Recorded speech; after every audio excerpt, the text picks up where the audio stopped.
আসসালামু আলাইকুম রহমতুল্লাহি ওয়া বারাকাতুহু। আর আজকের ভিডিওর আলোচনার বিষয় হচ্ছে কিভাবে আমরা নির্ভুলভাবে ক্যাটরেজ ভর্তি পরীক্ষার জন্য আবেদন করব। তো আমার চ্যানেলে ইতিমধ্যে ভর্তি পরীক্ষার জন্য কিভাবে আবেদন করতে হয় এর উপরে ভিডিও আছে এবং কি কি ডকুমেন্টস লাগবে, সেই ডকুমেন্টসগুলো কেমন হবে, সে বিষয়গুলো আমি আমার ফেসবুক গ্রুপে এবং পেজে আপলোড করেছি এবং পূরণকৃত ফর্ম অনলাইন এবং অফলাইন সেটাও আমি আপলোড করেছি। এরপরেও আমাদের মধ্যে অনেক প্রশ্ন, অনেক কনফিউশন।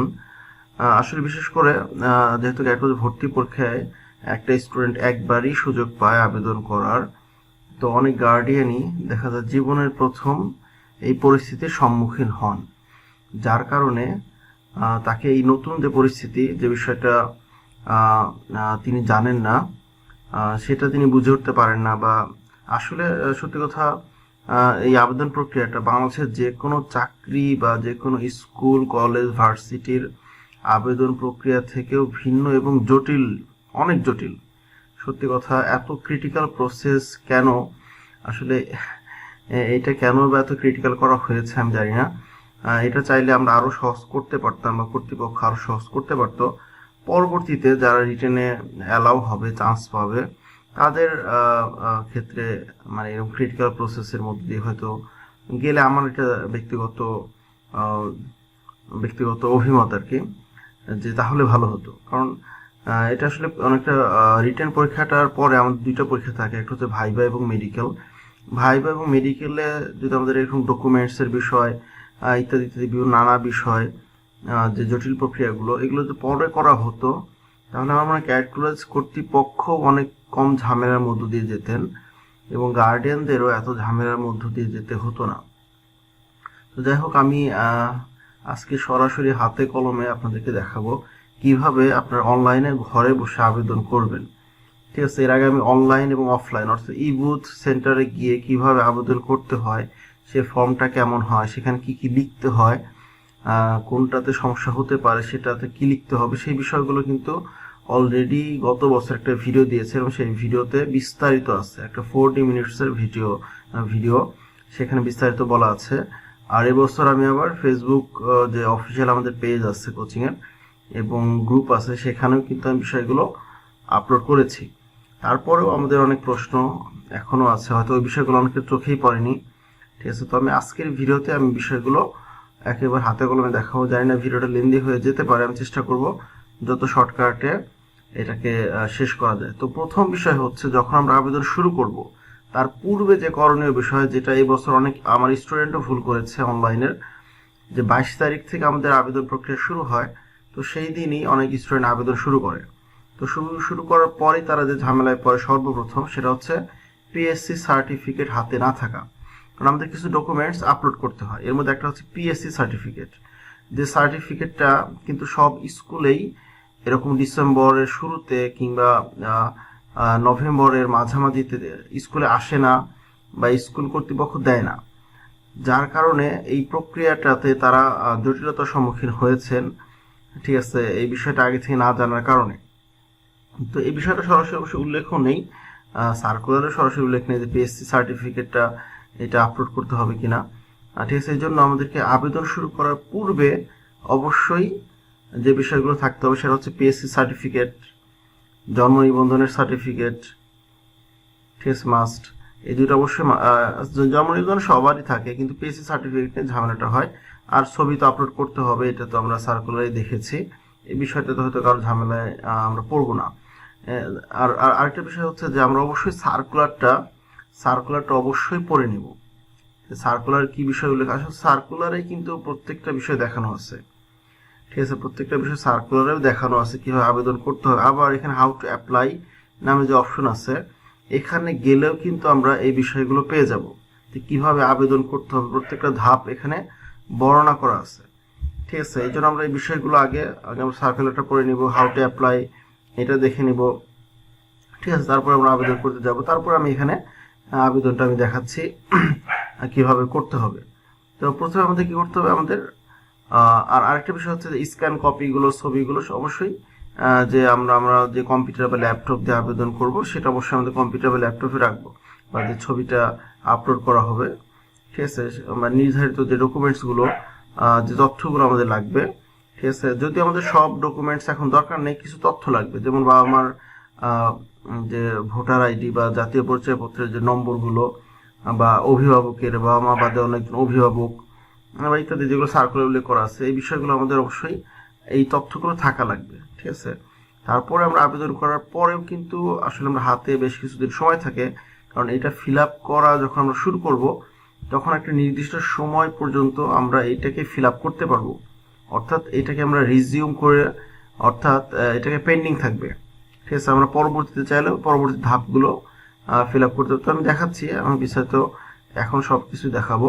তো আমাদের প্রথম কাজ হচ্ছে, যেটা বললাম, আবেদন শুরু করার আগের যে কাজগুলো সেটাকে করতে হবে। তারপর আমরা যখন আবেদন শুরু করব তখন আমরা এই যে অফিসিয়াল ওয়েবসাইট আছে ক্যাটকোর্স কর্তৃপক্ষের, ঠিক আছে, যে catcollege.admission.army.mail.bd, ঠিক আছে, এখানে আমাদের আসতে হবে। এখানে আসার পরে আমি আবার দেখাচ্ছি, একটু ব্যাকে যাচ্ছি। এই যে আমাদের অ্যাডমিশন, উপরে একটা অপশন আছে অ্যাডমিশন, এই অ্যাডমিশনে ক্লিক করতে হবে। অ্যাডমিশনে ক্লিক করার পরে আমাদের এই যে ক্রিয়েট নিউ অ্যাপ্লিকেশন, ঠিক আছে, এই অপশনটা আসবে। তো আমরা প্রথমে এখানে ক্লিক করলাম, ঠিক আছে। এখান থেকে একটু কন্টিনিউ দিস অ্যাপ্লিকেশন, এখানে অ্যাগ্রি করে দিতে হবে, ঠিক আছে। আসলে অ্যাগ্রি না করে তো আমি করতে পারবো না। এন্টার ইওর মোবাইল নাম্বার, এখানে আমার মোবাইল নাম্বার চাচ্ছে, অর্থাৎ এখানে আমার মোবাইল নাম্বার বলতে আমি অ্যাকচুয়ালি যে প্রার্থীর যে মোবাইল নাম্বার, ঠিক আছে, সেই মোবাইল নাম্বারটাই আমরা এখানে দিব। তবে আমার এক স্টুডেন্ট, আমার খুব প্রিয় এক স্টুডেন্টের আবেদন প্রক্রিয়াটা করতে যাচ্ছি, তো তাদের মোবাইল নাম্বারটাই আমি দিব। আর তাদের সব তথ্য আমার কাছে এখানে আছে, তো তাদের মোবাইল নাম্বারটা আমি দিচ্ছি এখানে। সেটা হচ্ছে তার তথ্যগুলো এখানে ফিল আপ করা আছে, তার আব্বুর মোবাইল নম্বর এখানে আমি দিচ্ছি,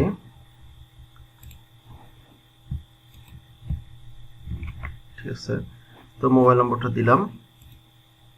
mobile number is not validated, এখানে সম্ভবত আমাদেরকে 88 দিতে হবে, সরি। আচ্ছা, এখন আমরা দেখি কি হয়। ইজ নট ভ্যালিডেটেড, এখানে কোনো ডিজিট কি কম পড়ে গেল?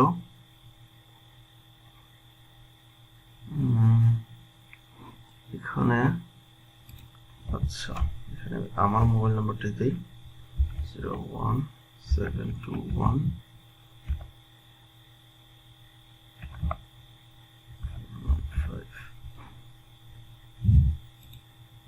আচ্ছা, ওইখানে আমার একটা ডিজিট ভুল ছিল। এরপর হচ্ছে ডেট অফ বার্থ। যখনই আমার, কারণ আমাদের একটা অ্যাপ্লিকেন্ট যখন অ্যাপ্লাই করবে, সর্বপ্রথম যোগ্যতা হচ্ছে তার বয়স। তার বয়স 13 বছর 6 মাসের বেশি হওয়া যাবে না, যার কারণে আমাদের ডেট অফ বার্থটা খুবই ইম্পর্টেন্ট, ঠিক আছে। তো আমার স্টুডেন্ট ডেট অফ বার্থ হচ্ছে 3 মার্চ 2009, ইয়ার হচ্ছে 2009, অর্থাৎ 2009, মান্থ হচ্ছে মার্চ 3, ডে হচ্ছে 3 মার্চ, তো ডে হচ্ছে 3,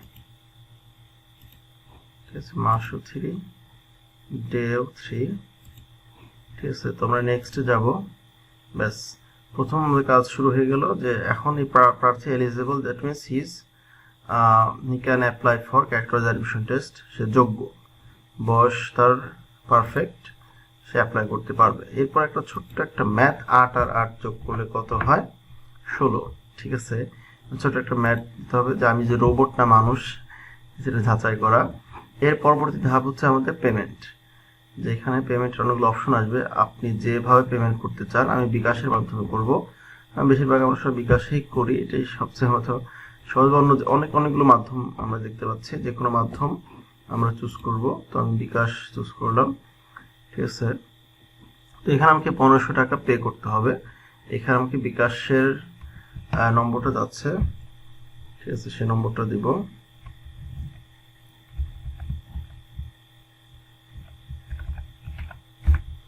আচ্ছা, তো কনফার্ম করার পর অবশ্যই একটা আচ্ছা ভেরিফিকেশন কোড, একটা অবশ্যই কোড আসছে, যে আমার মোবাইলে একটা মেসেজ এসেছে, তো ভেরিফিকেশন কোড দিতে হবে।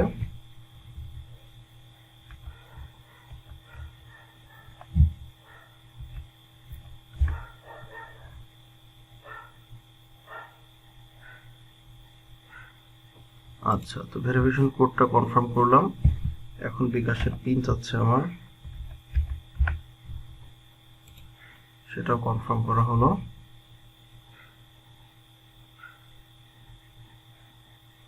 ব্যাস, আমার পেমেন্ট সাকসেসফুল। ঠিক আছে, এখন থেকে আমি যে পেমেন্ট করলাম, এখন থেকে আমার সময় হচ্ছে 9 days 23 hours, that means total 10 days আমি পাচ্ছি। 10 days, এই 10 দিনের মধ্যে আমাকে এই আবেদন প্রক্রিয়াটা কমপ্লিট করতে হবে। এই যে স্টেপ 1 2 3 4 5 6 এই 6টা স্টেপ আছে। এই স্টেপের এটা করার জন্য আমার টাইম হচ্ছে total 9 days 23 hours, that means 10 দিন। 10 দিনের মধ্যে আমাকে এই প্রসেসটা কমপ্লিট করতে হবে। ঠিক আছে, তো এখানে আমাদের ইউজার নেম পাসওয়ার্ড ওই যে এখানে দেখানো হচ্ছে, তো ইউজার নেম পাসওয়ার্ডটা আমি হাইড করে দিচ্ছি। ঠিক আছে, তো এটা তো আসলে এটা তো করা যাবে না। ঠিক আছে, এটা সংরক্ষণ করতে হবে। এটা গুরুত্বপূর্ণ বিষয় হচ্ছে যে এখানে যে ইউজার নেম এবং পাসওয়ার্ড দেখাবে, এটাকে আপনি লিখে রাখতে পারেন, ছবি তুলে রাখতে পারেন। তো আমি ছবি তুলে রাখতেছি। তো এটা আমাদের গুরুত্বপূর্ণ যে কোন ইউজার নেম এবং পাসওয়ার্ড। ঠিক আছে, এটা লিখে রাখতে পারেন, পাশাপাশি ছবিও তুলে রাখবেন, কারণ এটা আমাদের খুবই গুরুত্বপূর্ণ। এটা আবেদন করার সময় অ্যাডমিট কার্ড 2-তে বিভিন্ন কাজে আমরা এটাকে এই আইডি এবং পাসওয়ার্ড, ইউজার নেম এবং পাসওয়ার্ড আমরা ব্যবহার করব। ঠিক আছে, এই জন্য এটা হারানো যাবে না। ঠিক আছে, এটাকে সংরক্ষণ করে রাখতে হবে। আচ্ছা,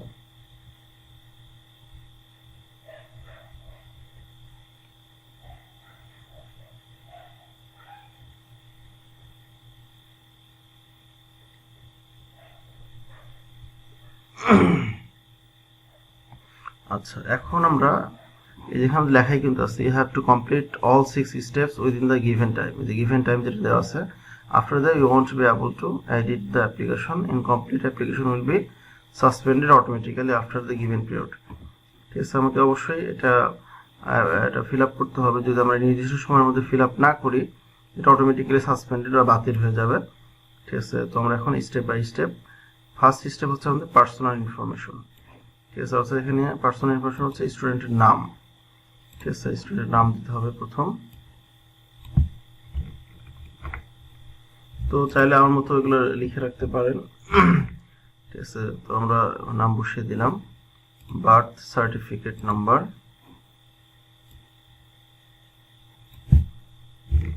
তো বার্থ সার্টিফিকেট নাম্বার আমরা বসালাম।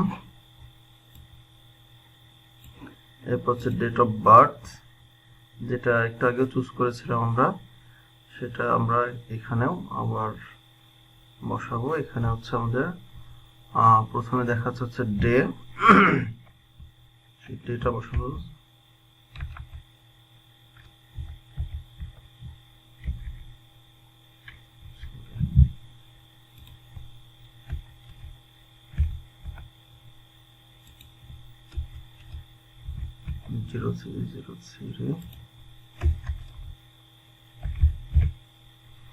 আচ্ছা, ডেট অফ বার্থ আমরা বসালাম। এরপর হচ্ছে এখানে প্রথমে মান্থ, ডেট, তারপর ইয়ার, অর্থাৎ প্রথমে আমাদের বসাতে হবে মাস। 3 মাস মার্চ, তারিখ হচ্ছে 3, ইয়ার হচ্ছে আমরা যে ইয়ার, সেই ইয়ারটা আমরা এখানে বসালাম। এরপর রিলিজিয়ন, এখান থেকে আমরা রিলিজিয়ন সিলেক্ট করব। তারপর হচ্ছে ফটো। ঠিক আছে, এই ফটোটার একটা নির্দিষ্ট সাইজ আছে, 180x210 পিক্সেল হতে হবে। এটা অবশ্যই আগে থেকে রিসাইজ করে নিতে পারেন। আর এটা আন্ডার 200 কিলোবাইট হবে। আর এটা জেপিজি বা পিএনজি যে কোনো ফরম্যাটেই হতে পারে। And not capture more than 15 days ago। যদিও এটা বলা আছে 15 দিন আগে, কমপক্ষে 15 দিন আগে, মানে 15 দিন আগের একটা ছবি দিতে হবে, রিসেন্ট ছবি দিতে বলে সবচেয়ে ভালো, এটা রিসেন্ট ছবি দেওয়া। তারপরে হয়ে যায় পুরোনো ছবি দিয়ে, এর আগে স্টুডেন্ট পরীক্ষা দিয়েছে বা দিচ্ছে, কিন্তু সবচেয়ে ভালো হয় যে আপডেট ছবিটাই করা যায়। এখন যদি এরকম হয় যে ছবির সাথে স্টুডেন্টের মিলই নাই কোনো, তাহলে তো পরীক্ষা দিতে গিয়ে সমস্যা হবে। অ্যাডমিট কার্ডের সাথে যদি মিল না থাকে, সেক্ষেত্রে সমস্যা হবে। ঠিক আছে, এই জন্য আমি এখন যে আমার স্টুডেন্টের ছবি আছে, সেই ছবি রিসাইজ করব। রিসাইজ করাটা সহজ, আমি সেটা এখানেই দেখাই দিচ্ছি কীভাবে আমার ছবিকে রিসাইজ করব। তো তো আমার স্টুডেন্টের যে ছবি আছে সেটা আমি রিসার্চ করিনি, আমি এখন করব। ঠিক আছে, তো এটা আমরা রিসার্চ করার জন্য খুব সহজ একটা ওয়ে হচ্ছে যারা কম্পিউটার ল্যাপটপ ইউজ করি, আসলে এখন তো অনেকভাবেই করা যায়। তো আমরা এডিট অপশনে যাব বা ওপেন উইথ পেইন্ট, আমরা পেইন্টে যাব। ঠিক আছে, এডিট দিলে সম্ভবত সরাসরি পেইন্ট ওপেন হবে। হ্যাঁ, পেইন্টে ওপেন হলো। তো এখন আমরা কি করব, এই যে রিসাইজ যে অপশন আছে, ঠিক আছে, এখানে আমরা এই যে পিক্সেল, অনেকগুলো অপশন আমাদের পিক্সেলটা সিলেক্ট করব। তো আমরা আবার দেখে আসি আমাদের কত পিক্সেল বলেছিল। ও আরেকটা কথা বলে রাখি, যখন আমরা অ্যাপ্লাই করব আর কোনো ট্যাব খুলবো না, শুধুমাত্র একটা ট্যাবই খুলবো। এটা কিন্তু সার্কুলারে উল্লেখ করা আছে যে একাধিক ট্যাব না খোলার জন্য। আমি জানি না কি হবে, কিন্তু সমস্যা হতে পারে। ঠিক আছে, এখানে আমাদের আছে 180/210। ঠিক আছে, 180/210। এই যে এখানে আমরা 180, উপরে 180 সিলেক্ট করব। 180, এই যে এখানে 180 নিচে দিতে হবে কি, এই যে এখানে আবার মেইনটেইন অ্যাসপেক্ট রেশিও, এইটাকে একটু উঠাই দিতে হবে, কারণ এটা অটোমেটিক্যাল একটা ভার্টিক্যাল সাইজটা নিয়ে নেয়। এই জন্য এই টিক চিহ্নটা উঠিয়ে দিতে হবে, তাহলে আমরা আমাদের যেভাবে চেয়েছে সেইভাবে এটাকে এডিট করতে পারবো। সরি, আমি দেখাচ্ছি। এখানে বলেছিল কত, ওইখানে বলা ছিল সার্কুলারের ইয়েতে ফর্মে যে 210, এখানে নিচে হবে আমাদের 210। ঠিক আছে, তো আমাদের হয়ে গেল। এখন ওকে দিলেই এই যে আমার ছবিটা রিসাইজ হয়ে গেল। এখন জাস্ট আমরা এটা কি করব, সেভ করব। তো সেভ করলেই আমাদের যে সাইজ, যে নির্দিষ্ট সাইজ, সেই নির্দিষ্ট সাইজটা হয়ে যাবে। তো আমি রিসাইজ করে ফেলেছি, কিন্তু এই যে সেভে অপশন, এর উপরে যে সেভ আছে সেই সেভে ক্লিক করেছি, তো এটা রিসাইজ হয়ে গেছে। এখন এটাকে আমি আপলোড দেব। ঠিক আছে, এই যে এখন 35 কিলোবাইট হয়ে গিয়েছে। ছবিটা আমি ওপেন করি। আগে যেটা ছিল অনেক বড় 600 সামথিং কিলোবাইট ছিল, সেটা এখন হয়ে গেছে অনলি 35 কিলোবাইট। ঠিক আছে, তো রিসাইজ করার পরে, আচ্ছা এটা ওপেন হতে সময় নিচ্ছে। আচ্ছা, এই তো ঠিক আছে। তো আমি এখন এটা আপলোড করব। ঠিক আছে, তো ব্রাউজে যাব, ব্রাউজে গিয়ে তো যে নির্দিষ্ট যে ফাইল ফোল্ডারে আমরা রেখেছি ছবিটা, সেইখানে গিয়ে শুধু জাস্ট ক্লিক করব এইটা। ঠিক আছে, ব্যাস এই যে ছবিটা নিয়ে গেছে, কিন্তু নিয়ে নিছে।